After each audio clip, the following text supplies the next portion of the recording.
కటక్ వేదికగా జరిగిన second ODI మ్యాచ్లో టీమిండియా ఒక మంచి విజయం సాధించింది. ఇండియా ఇంగ్లాండ్ మీద వారి డామినేషన్ని చూపిస్తూనే ఉంది.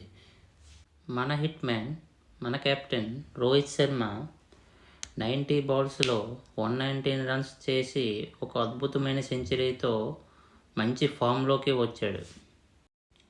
అయితే మ్యాచ్ అనాలిసిస్కి వస్తే ఇండియా ఈసారి 2 చేంజెస్తో ఇండియా ప్లేయింగ్ 11ని అనౌన్స్ చేశారు. మనం ముందు వీడియోలో డిస్కస్ చేసినట్టే ఈసారి స్క్వాడ్లోకి విరాట్ కోహ్లీ వచ్చారు. ఇంకా మనం 3 స్పిన్నర్లతో టీమిండియా బరిలోకి దిగుతుందని అనుకున్నాం. అలాగే ఈసారి వరుణ్ చక్రవర్తి కూడా స్క్వాడ్లోకి వచ్చి 3 స్పిన్నర్లతో టీమిండియా బరిలోకి దిగింది.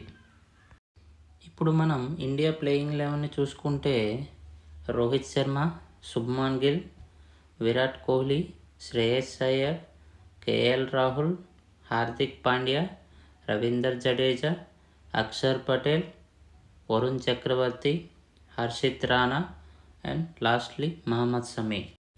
నెక్స్ట్ ఇంగ్లాండ్ ప్లేయింగ్ 11కి వస్తే ఇంగ్లాండ్ ఈ మ్యాచ్లో చాలా సర్ప్రైజ్ చేసిందని చెప్పుకోవచ్చు. వాళ్ళ స్క్వాడ్లో ఏకంగా చాలామందిని రీప్లేస్ చేశారు. England Jamie Overton, Gus Atkinson and Mark వుడ్ని ప్లేయింగ్ 11లోకి తీసుకువచ్చి వాళ్ళ ప్లేయింగ్ 11ని అనౌన్స్ చేశారు.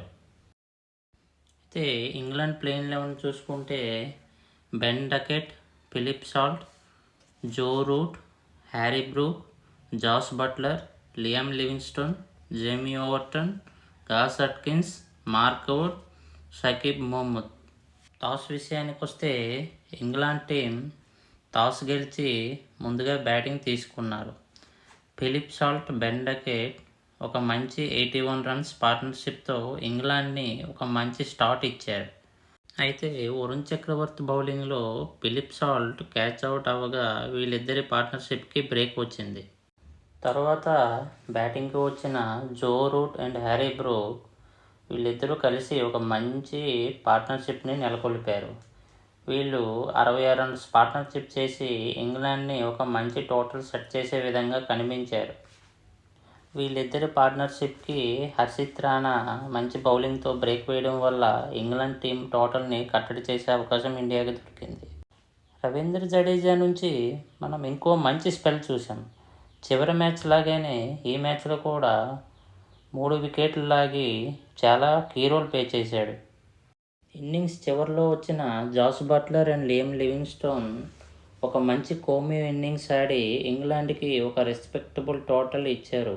ఇంగ్లాండ్ 50 ఓవర్లలో 304 పరుగులు చేసి ఆల్అవుట్ అయ్యారు. నెక్స్ట్ బ్యాటింగ్కి వచ్చిన టీమిండియా ఇంగ్లాండ్ బౌలర్స్తో చెడుగుడు ఆడుకున్నారు. రోహిత్ శర్మ అండ్ శుభ్మన్ గిల్ ఏకంగా 136 రన్ల పార్ట్నర్షిప్తో ఇంగ్లాండ్ బౌలర్స్తో ఒక ఆట ఆడుకున్నారు. మన హిట్ మ్యాన్, మన కెప్టెన్ రోహిత్ శర్మ ఒక మెచ్యూర్డ్ ఇన్నింగ్స్ ఆడి తన 32వ సెంచరీని నమోదు చేసుకున్నాడు. శుభ్మన్ గిల్ రోహిత్ శర్మతో కలిసి ఒక మంచి ఇన్నింగ్స్ ఆడి 60 రన్స్ కొట్టాడు. అయితే వీళ్ళిద్దరి పార్ట్నర్షిప్కి జెమ్మీ ఓవర్టన్ బ్రేక్ వేశాడు.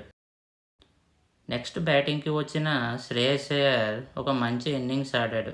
చివరి మ్యాచ్ లాగానే ఈ మ్యాచ్లో కూడా 47 బంతుల్లో 44 పరుగులు చేసి టీమిండియా గెలవడానికి ఒక కీ రోల్ ప్లే చేశాడు.